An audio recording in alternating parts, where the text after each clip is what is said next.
waa tahay waana wanaagsan daawadayaal waa maalin khamiis ah Decemberna waa 5 sanadka 2024 xukuumadda dalka Faransiiska ayaa burburtay kadib markii ay baarlamaanka dalkaasi codka kalsoonida kala noqdeen ra'iisul wasaarihii dalka Faransiiska Michel Barnier oo xilkaasi hayay muddo 3 bilood oo kaliya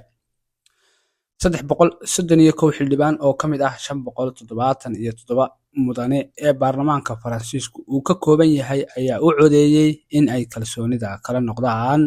ra'iisul wasaaraha iyo xukuumaddiisa kadib markii lagu eedeeyay in uu sifo sharci darro ah u maamulo miisaaniyadda dowladda iyadoo aanu baarlamaanku ansixin. waa markii ugu horeysay tan iyo sanadkii 1962 ee xukuumadda ka talisa Faransiiska lagala noqdo codka kalsoonida iyadoo ra'iisul wasaaraha xilka laga qaaday uu noqday ra'iisul wasaarihii ugu horeeyay ee muddada yaraa ee markaasi soo mara taariikhda dalka Faransiiska. waxaana hadda la sugayaa cidda uu madaxweynaha Faransiisku uu u soo magacaabi doono xilka ra'iisul wasaaraha iyo sida ay baarlamaanku u ansixin doonaan mas'uulkaasi cusub. dhinaca kalena shimbirta ugu da'da weyn dunida oo markaasi xabad beed ah ama xabad ukun ah dhashay iyada oo 74 sano jir ah.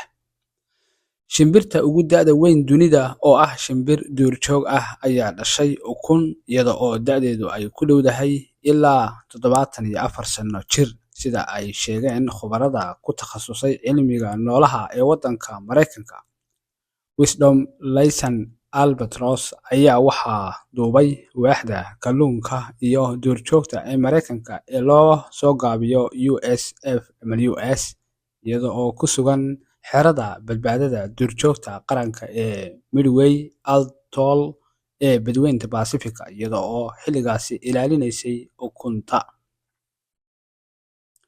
shimbiraha noocan oo kale ah inta badan waxa ay noolaadaan 12 ilaa 40 sano balse